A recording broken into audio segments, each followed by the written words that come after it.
Voilà, rebonjour. Et nous allons faire ce soir la méditation sur l'enfer. C'est le 5e exercice prévu par saint Ignace, l'enfer.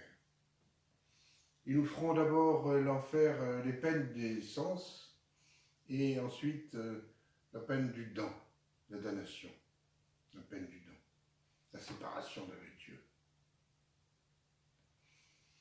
Donc, tout d'abord, la peine des sens.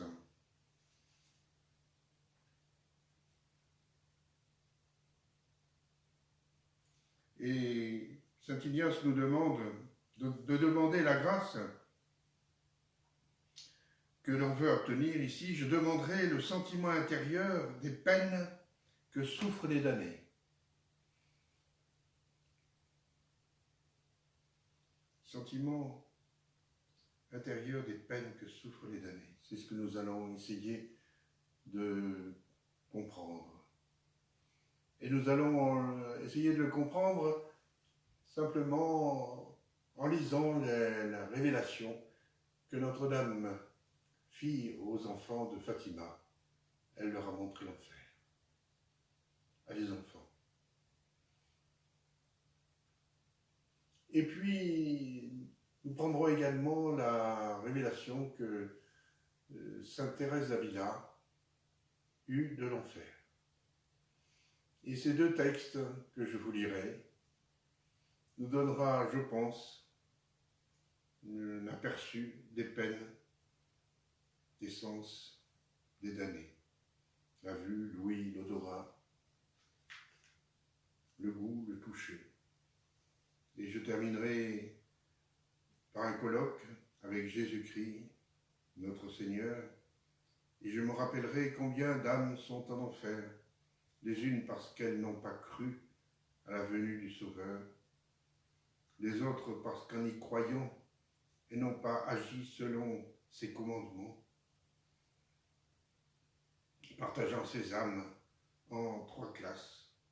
La première, celles qui se sont perdues avant sa venue, la deuxième, pendant sa venue, tous ces juifs qui ont refusé tout le Sanhédrin, qui ont refusé volontairement de croire à la messianité de notre Seigneur Jésus-Christ, qui pourtant a multiplié les signes de sa divinité.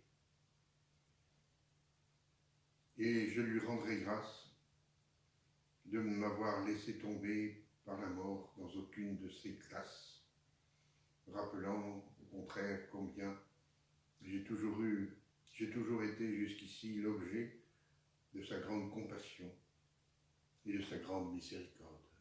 Vous voyez, toujours, on revient à la miséricorde du Seigneur. Donc, demandez bien cette grâce de connaître et d'essayer de connaître les sentiments intérieurs des peines que souffrent les damnés. Et Pie XII recommandait aux prédicateurs de Carême de rappeler les grandes vérités chrétiennes. Et parmi ces grandes vérités chrétiennes, il est vrai, la révélation de l'enfer. Allez, maudit au feu éternel. Et je voulais commencer, j'ai oublié de prendre, je lui dis, j'en ai pas pour longtemps, je vais le chercher juste à côté. Je voudrais commencer par une histoire que nous donne Monseigneur de Ségur dans son petit livre sur l'enfer. Voilà l'histoire.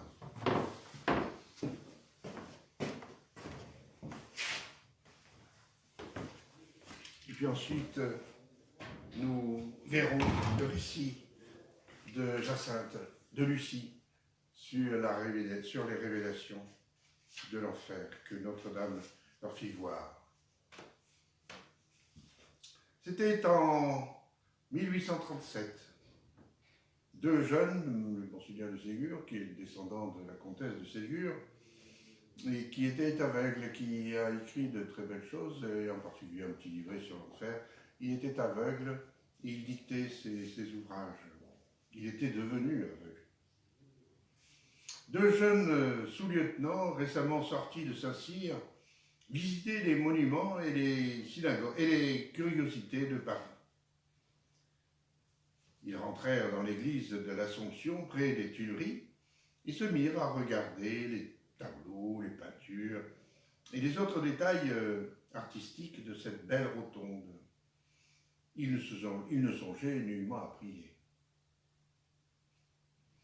Après, auprès d'un confessionnal, l'un d'eux aperçut un jeune prêtre en surplis qui adorait le Saint-Sacrement. « Regarde donc, ce curé, dit-il à son camarade, on dirait qu'il attend quelqu'un. »« C'est peut-être toi, répondit l'autre en riant. »« Moi ? Et pourquoi faire ? On ne sait pas. Peut-être pour te confesser. Pour me confesser. Eh bien, veux-tu parier que je vais y aller? Toi? Aller te confesser? Bah. Et ils se mirent à rire en haussant les épaules. Que veux-tu parier? Prit le jeune officier, d'un ton moqueur et décidé. Parions un bon dîner avec une bouteille de champagne bien frappée. Ah, va pour le dîner et le champagne. Je te défie d'aller de te mettre dans la boîte du confessionnal. À peine avait-il achevé que l'autre allait droit au jeune prêtre et lui disait un mot à l'oreille. Et celui-ci se levait, entrait dans le confessionnal, pendant que le pénitent improvisé jetait sur son camarade un regard vainqueur et s'agenouillait comme pour se confesser. « A-t-il dû touper ?» murmura l'autre, et il s'assit pour voir ce qui allait se passer. Il attendit 5 minutes, 10 minutes, un quart d'heure. « Qu'est-ce qu'il fait ?» se demandait-il avec une curiosité légèrement impatiente. « Qu'est-ce qu'il peut faire? Qu'est-ce qu'il peut dire ?» pendant tout ce temps-là. Enfin, le confessionnal s'ouvrit. L'abbé en sortit, le visage animé et grave.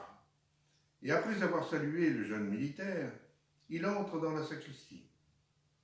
L'officier s'était levé de son côté, rouge comme un coq, se tirant la moustache, d'un air quelque peu attrapé, et faisant signe à son ami de le suivre pour sortir de l'église.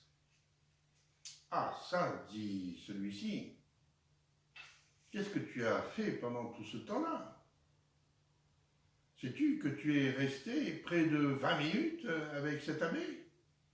Parole, j'ai cru un instant que tu te confessais pour de bon. Tu as tout de même gagné ton dîner. Veux-tu pour ce soir? Non, non, répondit l'autre de mauvaise humeur. Non, pas ce soir, pas aujourd'hui. Nous verrons un autre jour. J'ai affaire. Il faut que je te laisse. Et serrant la main de son camarade, il s'éloigna brusquement d'un air tout crispé. S'était-il donc passé entre le lieutenant et le confesseur? Le voici. À peine le prêtre eut-il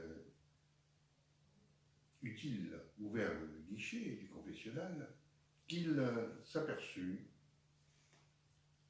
au ton de le jeune homme, qu'il s'agissait là d'une mystification. Celui-ci avait poussé l'impertinence jusqu'à dire, en finissant, je ne sais quelle phrase de la religion ou la confession, je m'en moque. Cet abbé était un homme d'esprit. « Tenez, mon cher monsieur, lui dit-il, en interrompant avec douceur. Je vois que ce que vous faites n'est pas sérieux. Laissons de côté la confession. Et si vous le voulez bien, causons un moment. J'aime bien les militaires, Et puis, vous m'avez l'air d'un bon et aimable garçon. Quel est, dites-moi, votre grade? L'officier commençait à sentir qu'il avait fait une erreur, une sottise. Heureux de trouver un échappatoire, un moyen de s'en tirer, il répondit assez poliment, « Je ne suis que sous-lieutenant. Je sors de Saint-Cyr. »« Sous-lieutenant? Et resterez-vous longtemps sous-lieutenant » dit l'abbé. « Je ne sais pas trop. 2 ans, 3 ans, 4 ans peut-être. Et après, je passerai lieutenant. Et après, je passerai capitaine. À quel âge peut-on être capitaine? Oh, si j'ai de la chance, dit l'autre, en souriant, je puis être capitaine à 28 ans, 30, 29 ans, 30 ans. Et après, oh, certes, après, c'est difficile. On reste longtemps capitaine. Puis on passe chef d'état-major, chef de bataillon, lieutenant-colonel.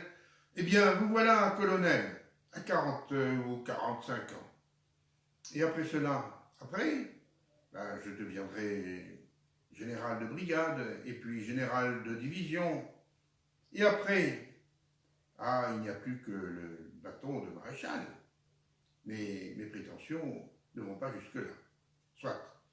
Mais est-ce que vous ne vous marierez pas? Si fait, quand je serai officier supérieur. Eh bien, vous voilà officier supérieur, vous voilà marié, vous voilà général de division, peut-être même maréchal de France, qui sait. Et après, monsieur, ajouta le prêtre avec autorité, après,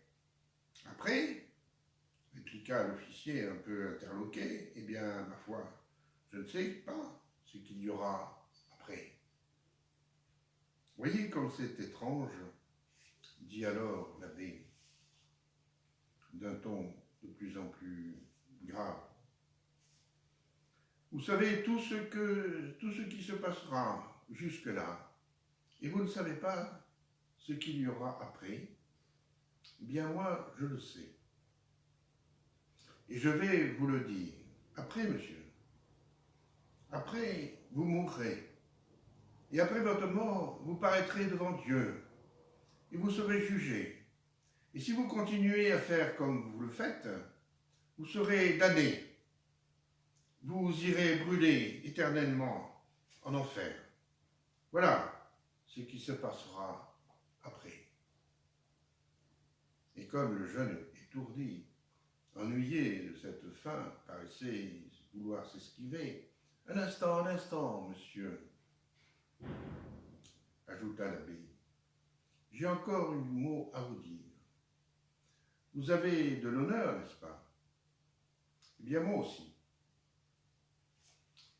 Et vous venez de me manquer gravement. Et vous me devez une réparation en justice. Et je vous la demande, et je l'exige, au nom simplement de l'honneur. Elle sera d'ailleurs très simple. Vous allez me donner votre parole d'honneur que pendant 8 jours, chaque soir, avant de vous coucher, vous vous mettrez à genoux et vous direz tout haut, un jour, je mourrai, mais je m'en moque. Après ma mort, je serai jugé, mais je m'en moque. Après mon jugement, je serai damné, mais je m'en moque. J'irai brûler éternellement en enfer, mais je m'en moque. Voilà tout. Mais vous allez me donner votre parole d'honneur de n'y manquer jamais, n'est-ce pas? De plus en plus ennuyé, voulant à tout prix sortir de ce faux pas, le sous-lieutenant avait tout promis. Et le bon abbé l'avait congédié avec bonté en ajoutant « Je n'ai pas besoin de vous dire, mon cher ami, que je vous pardonne de tout. Si jamais vous aviez besoin de moi, vous me trouverez toujours ici. à mon poste. Seulement, n'oubliez pas la parole donnée. Là-dessus, il s'était quitté, comme nous l'avons vu. Le jeune officier dîna tout seul. Il était manifestement vexé. Le soir, au moment de se coucher, il hésita un peu, mais sa parole était donnée et il s'exécuta. Je mourrai, je serai jugé, j'irai peut-être en enfer. Il n'eut pas le courage d'ajouter « je m'en manque ». Quelques jours se passèrent ainsi. Sa pénitence lui revenait sans cesse à l'esprit. Il semblait lui teinter aux oreilles. Au fond, comme les 99 centièmes des jeunes gens, il était plus étourdi que mauvais. La huitaine ne s'était pas encore écoulée qu'il retournait seul cette fois à l'église de l'Assomption et se confessait pour de bon. Il sortait du confessionnal, le visage tout baigné de larmes et la joie dans le cœur. Il est resté depuis, m'a-t-on assuré, un digne et fervent chrétien. Conclusion, c'est la pensée sérieuse de l'enfer qui, avec la grâce de Dieu, avait opéré la métamorphose. Or, ce qu'elle a fait, poursuit Monseigneur de Ségur, sur l'esprit de cette jeune officier, pourquoi ne le ferait-elle pas sur le vôtre, ami lecteur? Et donc, c'est ce que nous allons faire avec, en suivant saint Ignace, qui nous dit de demander la grâce, connaître les sentiments intérieurs des peines que souffrent les damnés. Et donc, je vous ai parlé du récit de Lucie, de la vision de l'enfer à Fatima. Mais tout d'abord, l'enfer est une réalité. Elle est révélée par Dieu.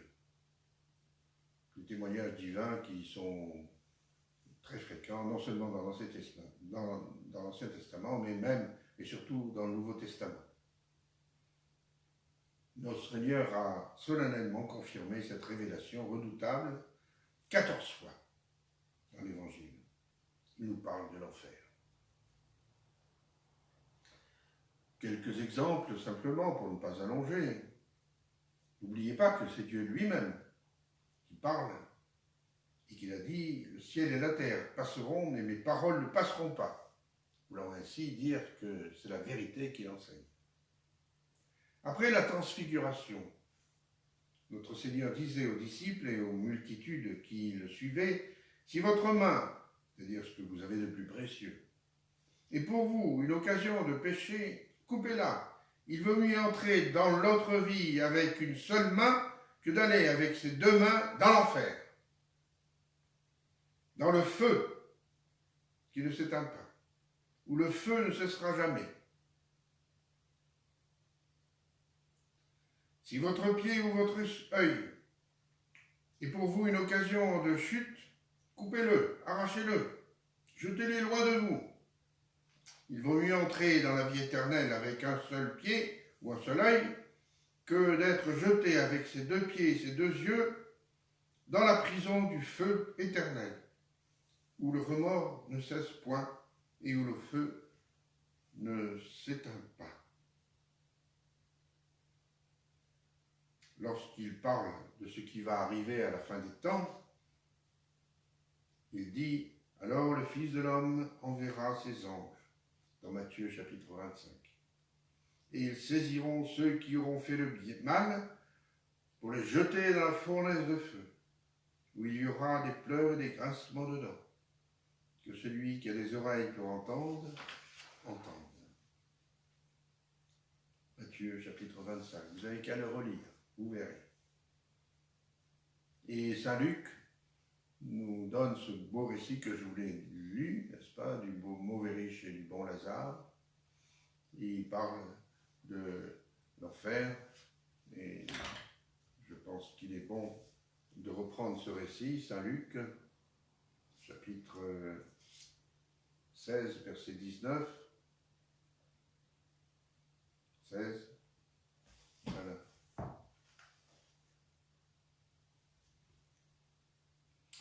Donc Lazare va dans le sein d'Abraham, le ciel, et le mauvais riche en enfer. Alors le mauvais riche s'adresse à Abraham. Abraham, notre père, aie pitié de moi et envoie Lazare pour qu'il trempe dans l'eau le bout de son doigt et me rafraîchisse la langue, car je souffre atrocement dans ces flammes. L'enfer, lieu de flammes, lieu d'atrocité. Abraham répondit, mon fils, souviens-toi que tu as reçu des biens pendant ta vie, et que pareillement Lazare a eu ses maux. Maintenant, il est ici consolé, et toi tu souffres de souffrance. De plus, entre nous et vous, il y a pour toujours, l'éternité de l'enfer, un grand abîme, afin que ceux qui voudraient passer d'ici vers vous ne le puissent, et qu'il soit impossible de passer de là-bas jusqu'à nous. Et le riche alors dit, je te prie donc, Père d'Abraham, d'envoyer Lazare dans ma maison de mon père, car j'ai encore 5 frères, pour leur attester ces choses, de peur qu'ils ne viennent ici, eux aussi. Et dans ce lieu de tourment, Abraham répondit, ils ont Moïse et les prophètes, qu'ils les écoutent. Non, Abraham, notre père, reprit-il, mais si quelqu'un des morts va vers eux, ils se repentiront. Et Abraham lui dit, s'ils n'écoutent pas Moïse et les prophètes, qu'un des morts ressuscite, quelqu'un des morts ressusciterait, qu'il ne le croirait point. Oui. Terrible. Donc, vraiment, l'enfer existe. C'est une vérité de foi catholique. Et donc, vous dis-je, Notre-Dame à Fatima montra aux 3 enfants la révélation de l'enfer. C'est Lucie qui l'écrivit dans son 4e mémoire en 1941 à la demande de son évêque et de ses supérieurs. Et elle raconte ce récit de la vision. C'est lors de la 3e apparition, celle du 17 juillet 1917, au cours de laquelle la dame leur montra l'enfer. 17 juillet 1917. Quelques moments après notre arrivée à la Cova da Iria, près du Chêne Vert, parmi une grande foule de gens, alors que nous récitions le chapelet, nous vîmes le reflet de la lumière habituelle et ensuite Notre-Dame sur le Chêne Vert. Sacrifiez-vous pour les pécheurs et dites souvent, spécialement lorsque vous ferez un sacrifice, ô Jésus, c'est par amour pour vous, pour la conversion des pécheurs et en réparation des péchés commis contre le Sacré-Cœur de Marie. En disant ces dernières paroles, elle ouvrit de nouveau ses mains, comme les 2 dernières fois. Le reflet parut pénétrer la terre, et nous vîmes comme un océan de feu, plongés dans ce feu, les démons et les âmes, comme s'ils étaient des braises transparentes et noires ou bronzées, ayant des formes humaines. Elles flottaient dans l'incendie, soulevées par les flammes, qui sortaient d'elles-mêmes avec des nuages de fumée, tombant de tous côtés, semblables à la retombée des étincelles dans les grands incendies, sans poids ni équilibre, avec des cris et des gémissements de douleur et de désespoir qui horrifiaient et faisaient trembler de peur. Ce fut sans doute, poursuit Lucie, à cette vue que j'ai dû pousser ce cri « aïe » que l'on dit avoir entendu. Je vous rappelle la grâce qu'il faut demander, c'est des sentiments intérieurs, des peines que souffrent les damnés.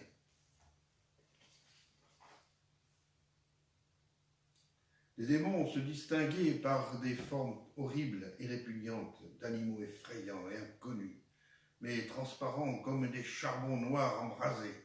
Effrayés comme pour demander secours, nous avons levé les yeux vers Notre-Dame, qui nous dit avec bonté et tristesse, « Vous avez vu l'enfer, où vont les âmes des pauvres pécheurs. Afin de les sauver, Dieu veut établir dans le monde la dévotion à mon cœur immaculé. »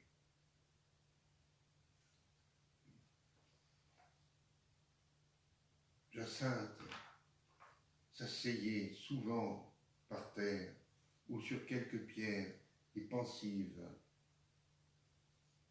commençait à dire « Oh l'enfer, que j'ai pitié des âmes qui vont en enfer. » Les personnes qui sont là, vivantes, à brûler comme du bois dans le feu, et à demi tremblantes, elles s'agenouillaient, les mains jointes, pour réciter la prière que Notre-Dame nous avait apprise. Ô mon Jésus, pardonnez-nous tous nos péchés, préservez-nous du feu de l'enfer, conduisez au ciel toutes les âmes, surtout celles qui ont le plus besoin de votre miséricorde.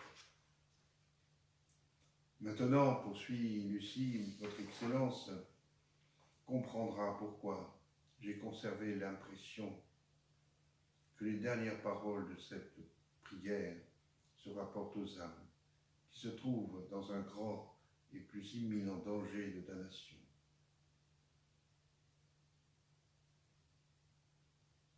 Préservez-nous du feu de l'enfer.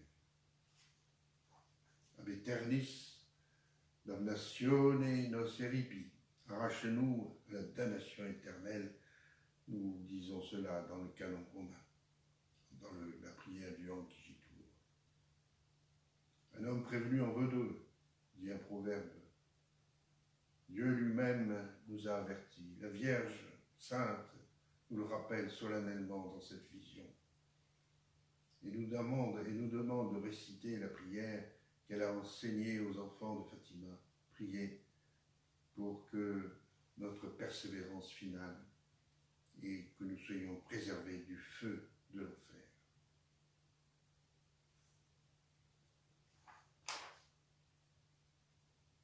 Oui.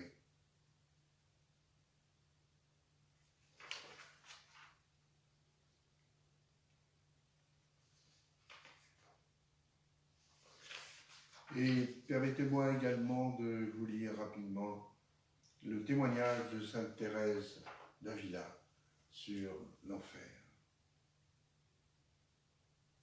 Sainte Thérèse expose comment le Seigneur voulut la transporter en esprit dans un endroit de l'enfer qu'elle avait mérité par ses péchés. Et elle raconte sommairement ce qui lui fut présenté alors. Depuis longtemps déjà, le Seigneur m'avait accordé un grand nombre de grâces dont j'ai parlé, et d'autres encore plus fort élevées, quand un jour, étant en oraison, il sembla que je me trouvais subitement, sans savoir comment, transporté tout entière en enfer. Le Seigneur, je le compris, voulait me montrer la place que les démons m'y avaient préparée et que j'avais méritée par mes péchés. Cette vision dura très peu. Mais alors même que je vivrais de longues années, il me serait, je crois, impossible d'en perdre jamais le souvenir. L'entrée me parut semblable à une ruelle très longue, très étroite, ou encore à un four extrêmement bas, obscur, resserré. Le fond était encore comme une eau fangeuse, très sale, infecte, remplie de reptiles venimeux. À l'extrémité se trouvait une cavité creusée dans une muraille en forme d'alcôve, où je me vis placé très à l'étroit. Tout cela était délicieux à la vue, en comparaison de ce que je sentis alors, car je suis loin d'en avoir fait une description suffisante. Quant à la souffrance que j'endurais dans ce réduit, il me semble impossible d'en donner la moindre idée. On ne saurait jamais la comprendre. Je sentis dans mon âme un feu dont je suis impuissante à décrire la nature, tandis que mon corps passait par des tourments intolérables. J'avais cependant enduré dans ma vie des souffrances bien cruelles, et de l'aveu des médecins, ce sont les plus grandes dont on puisse être affligé ici-bas, car tous les nerfs s'étaient contractés quand je fus percluse de mes membres. J'avais eu aussi à supporter toutes sortes d'autres maux, dont quelques-uns, je l'ai dit, venaient du démon. Mais tout cela n'est rien en comparaison de ce que je souffris dans ce cachot de l'enfer. De plus, je voyais que ces tourments devaient être sans fin et sans relâche. Et cependant, toutes ces souffrances ne sont rien encore auprès de l'agonie de l'âme. Elle éprouve une oppression, une angoisse, une affliction si sensible, une peine si désespérée et si profonde que je ne saurais l'exprimer. Et si je dis que l'on vous arrache continuellement l'âme, c'est peu, car dans ce cas, c'est un autre qui semble vous ôter la vie. Je ne saurais, je l'avoue, donner une idée de ce feu intérieur et de ce désespoir qui s'ajoute à des tourments et des douleurs si terribles, les sens. Et de ce désespoir qui s'ajoute à des tourments et à des douleurs, oui, si terribles. Je ne voyais pas qui me les faisait endurer, mais je me sentais, ce semble, brûlé et haché en morceaux.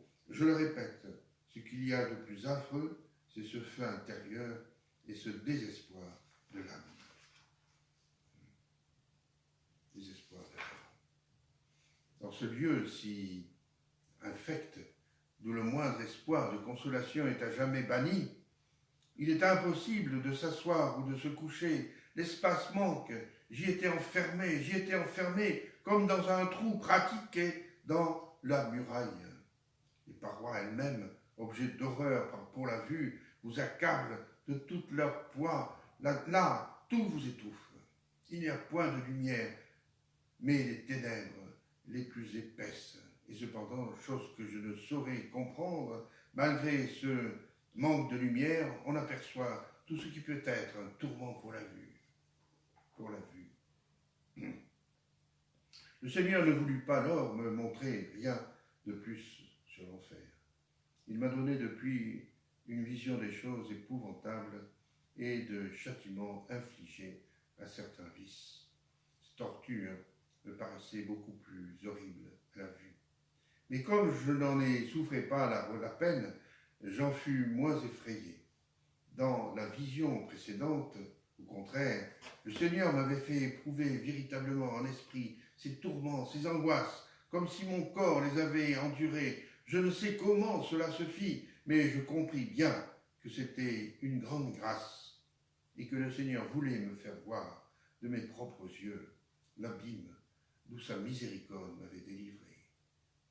Entendre parler de l'enfer, ce n'est rien. Ce que j'avais médité sur les divers tourments qu'on y endure, bien que ce fût rarement, car la voix de la crainte ne me convenait pas à mon âme, ce que j'avais considéré sur les déchirements causés par les démons, ce que j'avais lu enfin de divers autres châtiments, tout cela n'est rien auprès de ce supplice. Ce sont deux choses absolument différentes. La torture du feu de ce monde est bien peu de choses en comparaison du feu de l'enfer. Eh bien, dis donc. Alors, l'effet de la vision pour sainte Thérèse. je ne crains pas de le dire. C'est là une des grâces les plus insignes que le Seigneur m'ait accordées. Elle m'a produit en moi cette vision, le plus grand profit. Elle m'a ôté la crainte des tribulations et des contradictions de la vie. Elle m'a donné le courage de les supporter. Et elle m'a stimulé à remercier le Seigneur de m'avoir délivré, comme j'ai tout lieu de le croire maintenant, de ces tourments si longs et si terribles. Voilà quelques explications et commentaires de la Sainte sur l'enfer. Cette vision m'a procuré en outre une douleur immense de la perte de tant d'âmes, et en particulier de ces luthériens qui étaient déjà, par le baptême, membres de l'Église. Elle n'est pas très écuménique. Elle m'a procuré aussi les désirs les plus ardents d'être utile aux âmes, et elle me semble en vérité que pour en délivrer une seule de ces horribles tourments, je souffrirai très volontiers 1000 fois la mort.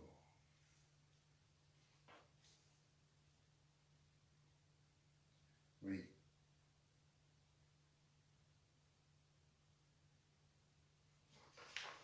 Donc vous prenez ensuite, après ces récits rapides, les différentes peines d'essence, la vue, l'ouïe, l'odorat, le goût, et vous terminez par un colloque avec Jésus-Christ, notre Seigneur.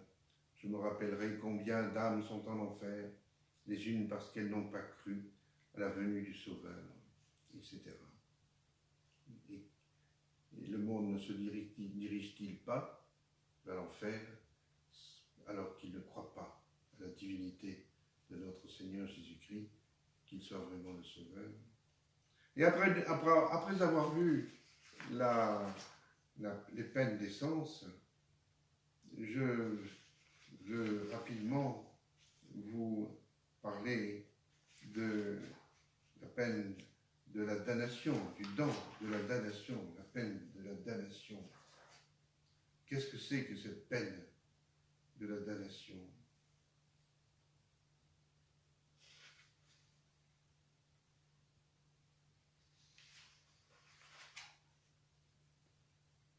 La saint Thomas d'Aquin, aujourd'hui, c'est le maître, c'est le docteur en théologie, fait comprendre que ce qu'est la damnation.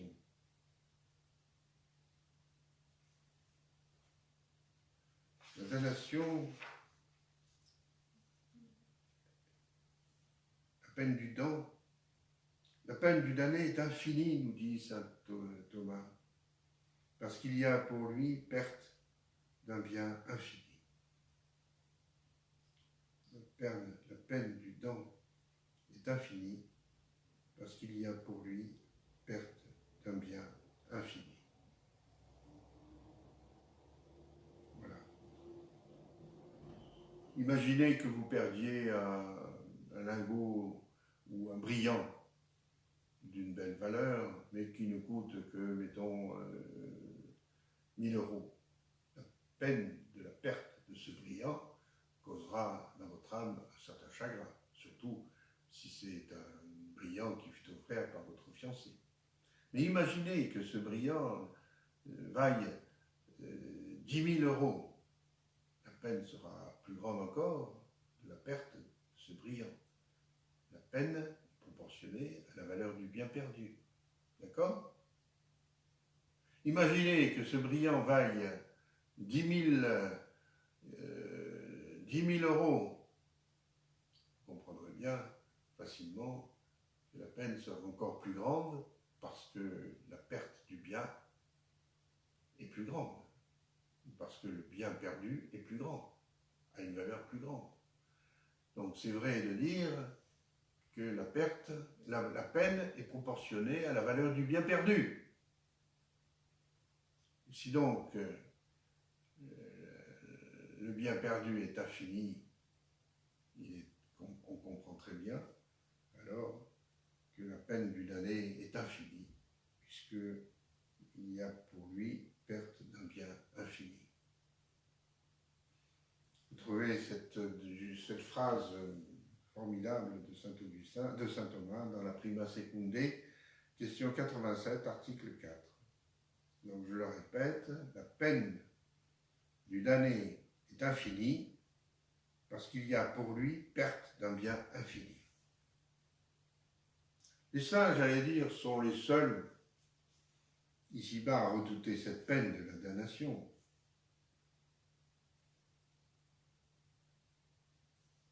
Cette peine est sensible, en effet, à ceux qui aiment Dieu. Autant elle est étrangère à ceux qui le méprisent.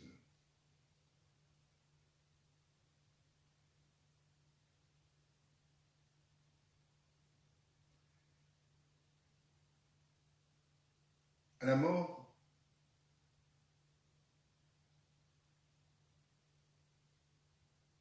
l'âme devra reconnaître la grandeur du bien qu'est Dieu. Au sortir de cette vie, nous le verrons, notre Seigneur exerce à notre égard trois fonctions. Il est rédempteur, il est avocat, il est juge. Nous le verrons un peu plus tard. Donc, mais au sortir de cette vie, l'âme, jugée par notre Seigneur Jésus-Christ, comprend sur le champ que Dieu est sa fin suprême. Et à ce moment-là, l'âme voit que Dieu est le souverain bien et qu'elle a été créée pour lui. La voilà donc qui s'élance aussitôt pour le posséder, et si elle n'est pas en état de grâce, ou si elle est en état de péché, Dieu la repousse. Écoutez cette petite histoire, mais elle peut faire comprendre la réalité. Qu'un chien tenu en laisse aperçoive un lièvre, quel effort ne va-t-il pas faire pour rompre sa chaîne et s'élancer sur sa proie? Ainsi l'âme, à sa sortie du corps, est naturellement attirée vers Dieu, mais le péché la tient comme la chaîne, le chien, au loin, et la jette dans l'enfer. Vos iniquités ont mis une séparation entre vous et votre Dieu, dira Isaïe. Donc l'enfer est donc tout entier, finalement, dans cette première parole de la sentence de condamnation, maudit, retirez-vous de moi. Allez, dira Jésus-Christ, je ne veux pas que vous voyiez ma face. Oui.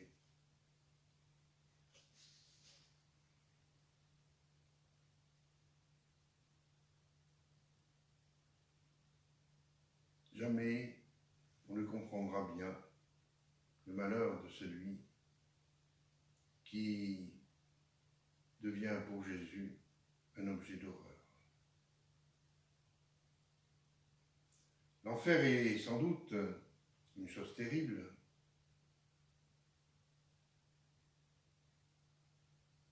Cependant, 10 000 enfers ensemble ne seraient encore rien en comparaison de ces autres mots, être chassé de la gloire, d'être haï de Jésus-Christ et d'entendre de sa bouche « Je ne vous connais pas ». Ma peine du damné est infinie parce que la perte du bien qu'est Dieu est infinie. Ne comprendrez-vous et entendrez-vous cette phrase de saint Ignace? Demandez à Dieu le sentiment intérieur des peines que souffrent les damnés.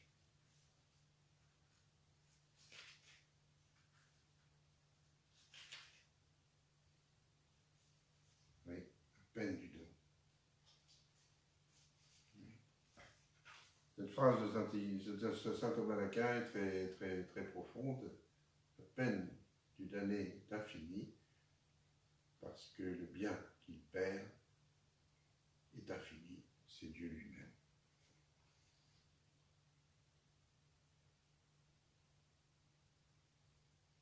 Et donc le damné, non seulement ne peut pas aimer son Dieu, mais il le hait, il le haïra toujours.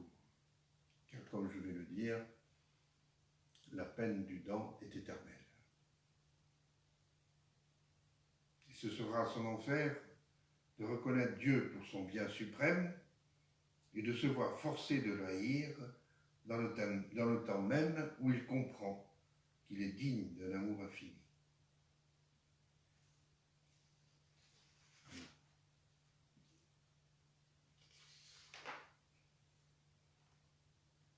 Le réprouvé haïra Dieu et le maudira. Et en maudissant Dieu, il maudira tous les bienfaits qu'il a reçus de Dieu. La création, la rédemption, le sacrement, son baptême, sa pénitence, et surtout le très saint sacrement de l'autel. Il maudira tous les anges, tous les saints, mais surtout son ange gardien et son saint patron, et plus particulièrement encore la très sainte Vierge Marie. Mais ces plus furieuses malédictions seront pour la Trinité sainte, et plus particulièrement pour le Fils de Dieu, qui s'immola sur la croix, afin de les sauver, de le sauver. Et donc, il maudira les plaies, le sang, les douleurs et la mort. L'éternité de l'enfer, c'est là aussi une vérité de foi. Et ceux-ci s'en iront, nous dit saint Matthieu, chapitre 25, verset 46, et ceux-ci s'en iront à l'éternel supplice. L'éternel supplice. La damnation est éternelle. Si l'enfer n'était pas éternel, ce ne serait pas l'enfer. Quand la douleur dure longtemps, elle est pénible, certes, mais si l'on sait qu'elle aura un terme, cela est un soulagement. Ce n'est pas ainsi dans le ciel, dans l'enfer. Pour combien de temps? Pour combien de temps le maudit souffrira-t-il? Pour toute l'éternité. Il sera tourmenté, dit saint Jean dans l'Apocalypse, ils seront tourmentés jour et nuit dans les siècles des siècles, c'est-à-dire à jamais. Apocalypse chapitre 20, verset 10. L'éternité de l'enfer est de foi. Retirez-vous de moi, maudits, allez au feu éternel. Et ceux-ci s'en iront à l'éternel supplice. Ils subiront, dit saint Paul, les peines de la perdition éternelle. Deuxième aux Thessaloniciens, chapitre 1, verset 9.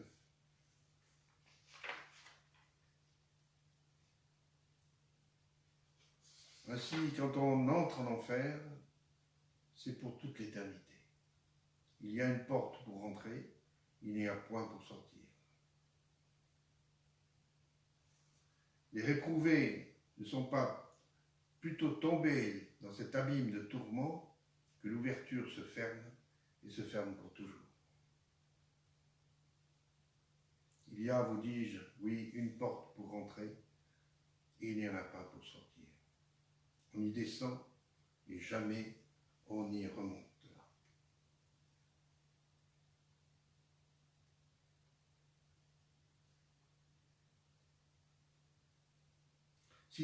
Si du moins les damnés pouvaient se bercer de quelques fausses espérances et trouver ainsi un certain allègrement dans leur désespoir, non. il ne peut se dire, qui sait, si un jour ce malheur cessera pas. Qui sait,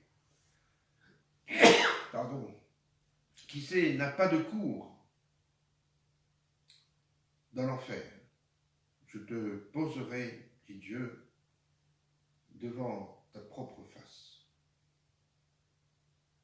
Le malheureux aura toujours écrit devant ses yeux la sentence qui le condamne à gémir toujours dans cet abîme de tourments.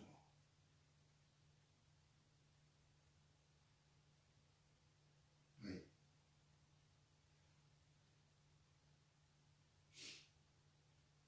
Les châtiments de cette vie terrestre passent, mais ceux de l'autre vie ne passeront jamais.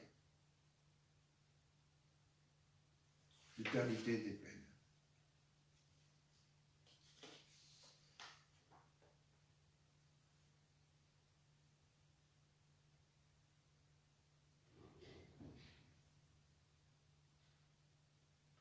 Et j'ajouterai une autre affirmation. Encore que Dieu voudrait accorder le pardon, le pécheur ne voudrait pas, parce que sa volonté est obstinée et confirmée dans la haine de Dieu. Oui.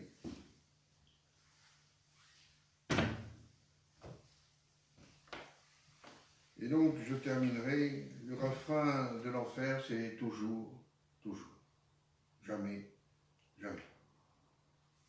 Toujours dans le malheur. Et c'est le remords également qui sera le ver qui ronge les damnés et qui ne meurt pas. Le ver qui les ronge ne meurt pas, c'est dans Saint Marc, chapitre 9, verset 47. Et par ce ver qui ne meurt pas, il faut entendre, dit saint Thomas d'Aquin dans son commentaire, les remords de la conscience qui tourmenteront éternellement le damné dans l'enfer. Remords. Et quel remords? Remords.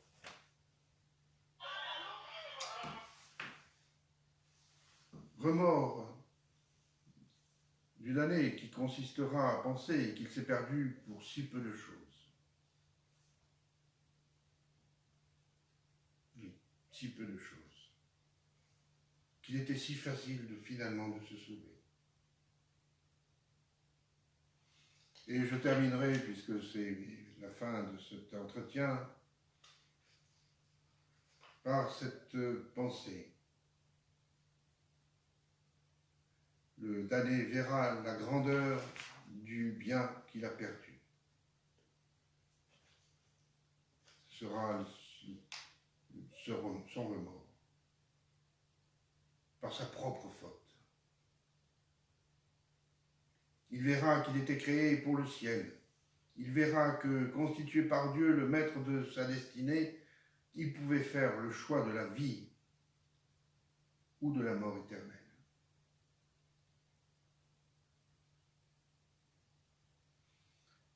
Et alors, je terminerai en disant, pensez à l'enfer, la pensée de l'enfer vous délivrera de l'enfer.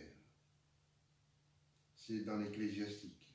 Rappelez-vous vos fins dernières et jamais vous ne pécherez. Ecclésiastique, chapitre 7, verset 40. Parce que la pensée de l'enfer vous fera recourir à Dieu. Je crois que c'est très vrai, c'est la sagesse. Quand donc le démon vous tente de retourner au péché, rappelez-vous l'enfer. Implorez le secours de Dieu et de la Très Sainte Vierge. La pensée de l'enfer vous délivrera de l'enfer. Voilà, c'est la fin de cet exposé sur l'enfer. Et nous allons finir par la prière du soir. Je suis moi-même un peu confiné derrière mon bureau, et donc vous permettrez que je ne me lève pas. Et nous prenons la prière du soir. Vous trouvez prière du soir à la page 17. Au nom du Père, du Fils, du Saint-Esprit, ainsi soit-il. Mettons-nous à la présence de Dieu et adorons-le. Je vous adore, ô mon Dieu, avec la soumission que m'inspire la présence de votre souveraine grandeur. Je crois en vous parce que vous êtes la vérité même. J'espère en vous parce que vous êtes infiniment bon. Je vous aime de tout mon cœur parce que vous êtes souverainement aimable et j'aime mon prochain comme moi-même pour l'amour de vous. Remercions Dieu des grâces qu'il nous a faites. Quelles actions de grâce vous rendrai-je, ô mon Dieu, pour tous les biens que j'ai reçus de vous. Vous avez songé à moi de toute éternité. Vous m'avez tiré du néant. Vous avez donné votre vie pour me racheter et vous me comblez encore tous les jours d'une infinité de faveurs. Hélas, Seigneur, que puis-je faire en reconnaissance de tant de bonté? Joignez-vous à moi, esprit bienheureux, pour louer le Dieu de miséricorde, qui ne cesse de faire du bien à la plus indigne et la plus ingrate de ses créatures. Demandons à Dieu de connaître nos péchés, source éternelle de lumière, Esprit Saint, dissiper les ténèbres qui me cachent la lumière, la laideur et la malice du péché. Faites-moi concevoir une si grande horreur, ô mon Dieu, que je le haïsse s'il se peut, autant que vous le haïssez vous-même, et que je ne craigne rien tant que de le commettre à l'avenir. Demandons pardon à Dieu de nos péchés. Me voici, Seigneur, tout couvert de confusion et pénétré de douleur à la vue de mes fautes. Je viens les détester devant vous avec un vrai déplaisir d'avoir offensé un Dieu si bon, si aimable et si digne d'être aimé. Était-ce là, ô mon Dieu, ce que vous deviez attendre de ma reconnaissance après m'avoir aimé jusqu'à répandre votre sang pour moi? Oui, Seigneur, j'ai poussé trop loin mon ingratitude. Je vous en demande très humblement pardon.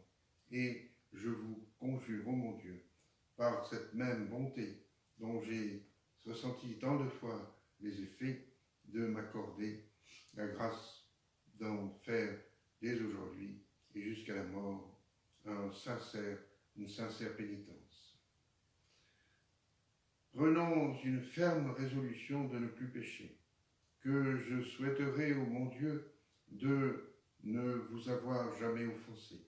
Et parce que j'ai été assez malheureux pour vous déplaire, je vais vous marquer mon repentir par une conduite meilleure que celle que j'ai gardée jusqu'ici. Je renonce dès à présent au péché, à l'occasion du péché, surtout de celui où j'ai la faiblesse de retomber le plus souvent. Et si vous daignez m'accorder votre grâce, ainsi que je la demande et que je l'espère, je tâcherai de remplir fidèlement mes devoirs et rien ne sera capable de m'arrêter quand il s'agira de vous servir. Recommandons-nous à Dieu, à la Sainte Vierge et à ses saints. Bénissez, ô mon Dieu, le repos que je vais prendre pour réparer mes forces afin de vous mieux servir. Vierge Sainte, Mère de mon Dieu, et après lui mes plus fermes espérances, Saint Joseph, mon bon ange, mon saint patron, intercédez pour moi, protégez-moi pendant cette nuit, tout le temps de ma vie et à l'heure de ma mort. Ainsi soit-il. Prions pour les vivants et pour les fidèles trépassés. Répandez, Seigneur, vos bénédictions sur mes parents, mes bienfaiteurs et mes amis et mes ennemis. Protégez tous ceux qui vous m'avez donnés pour supérieurs, tant spirituels que temporels. Secourez les pauvres, les prisonniers, les affligés, les voyageurs, les malades et les agonissants. Convertissez les hérétiques et éclairez les infidèles. Dieu de bonté et de miséricorde, ayez assez pitié, aussi pitié des âmes des fidèles qui sont dans le purgatoire, spécialement de celles pour lesquelles je suis tenu de te prier davantage.